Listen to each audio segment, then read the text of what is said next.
सुदूरରୁ सदर अपहंच अंचलर स्वर उत्सव महोत्सव सभा समिति समारोह प्रगति दुर्गति एवं संगतिर अभिव्यक्ति को नहीं आंचलिक संवाद विभाग पक्षर प्रस्तुत करुछु जिला हालचाल। आज जिला हालचाल शुणु भद्रक जिला संपर्क में तथ्य देइछंती आम भद्रक संवाददाता अशोक कुमार नायक और उपस्थापन मु लहरिका पट्टनायक। भद्रक जिले में 2025-26 खरीफ वर्ष 31,30,000 क्विंटाल धान चाषी संग्रह पर धार्य लक्ष्य थिबा बेले वर्तमान सुधा 44,421 जन चाषी 17 लाख क्विंटालू अधिक धान किणा सरिथिबा जणापड़ी।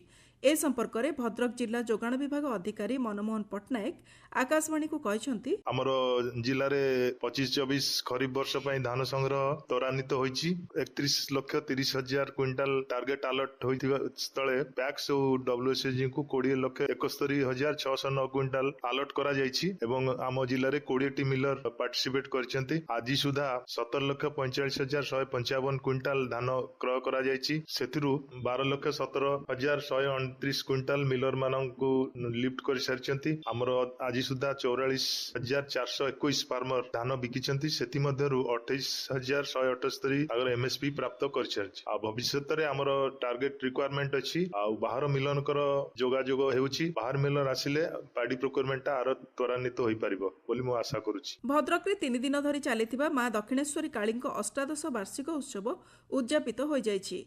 हजार हजार श्रद्धालु साधु सन्थ पंडित एथिरे जोग दैथिबा बेले विभिन्न सांस्कृतिक कार्यक्रम अनुष्ठित होइछि। भद्रक जिल्ला रे सरकारी विश्वविद्यालय स्थापन पई चलित बजेट रे व्यय अटकल होई घोषणा होइथिबारु राज्य सरकार को भद्रक जिल्ला बीजेपी युव मोर्चा पक्षरु अशेष धन्यवाद ज्ञापन करा जाइछि।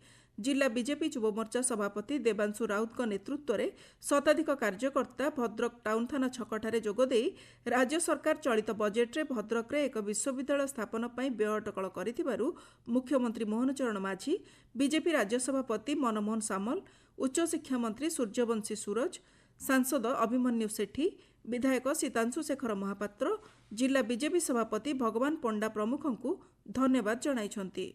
माध्यमिक शिक्षा परिषद बोर्ड द्वारा परिचालित मैट्रिक परीक्षा रे भद्रक जिले में 318 हाईस्कल 115 केन्द्र में 22,234 जन परीक्षार्थी परीक्षा देउछन्ति। जिले में 11 नोडाल केन्द्र होइथिबा बेले श्रृंखलित परीक्षा पई मजिस्ट्रेट नोडाल अधिकारी स्वतंत्र स्क्वाड नियोजित होइछन्ति।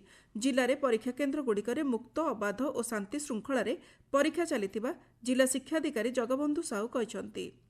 भद्रक जिला आरडीर बाबा आखंडलमणि पीठरे महाशिवरात्रि पालित होगा सह बाबा मणि सुनाबेशरे श्रद्धालु दर्शन देइथिले। भोर 4:30 समय महादीप उठिथिला। षोडश उपचार पूजा सह नीतिकांति परे महादीप आखंडलमणि मंदिर बेढ़ा परिक्रमा करी मंदिर चूड़ारे स्थापन करा जायतिला।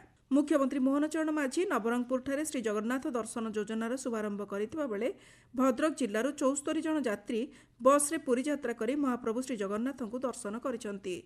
भद्रक जिलापाल कार्यालय राज्य पर्यटन विभाग और जिला प्रशासन पक्षर अनुष्ठित उत्सव में राज्य वाणिज्य परिवहन विभागर अतिरिक्त शासन सचिव अरुण कुमार विश्वाल, जिलापाल दिलीप राउतराय, अतिरिक्त जिलापाल रविनारायण साहू प्रमुख पताका देखाई श्री जगन्नाथ दर्शन योजनार शुभारंभ करथिले। 2026-27 आर्थिक वर्ष पई केंद्र सरकार पक्षर होइथिबा बजेट रे मुख्यतः कृषि क्षेत्र में सफलता और सबु वर्गर लोकंक पई जन कल्याण योजना विकसित भारत गठन में सहायक हेबो बोली समवाय मंत्री प्रदीप बलसामंत एवं राज्य कृषक मोर्चा सभापति शुभ्रांशु पाढ़ी भद्रक जिला गस्तरे आसी गणमाध्यम को कहते।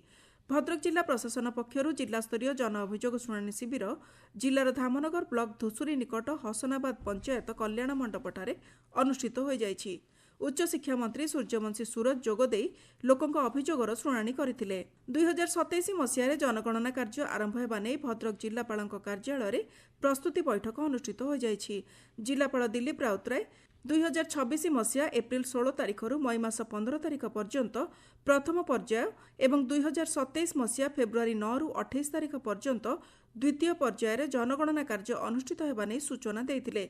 जिले में 3,148 जन गणनाकारी एवं 529 जन निरीक्षक एथिरे नियोजित हेबे। जिला हालचाल आज पई एतिकी।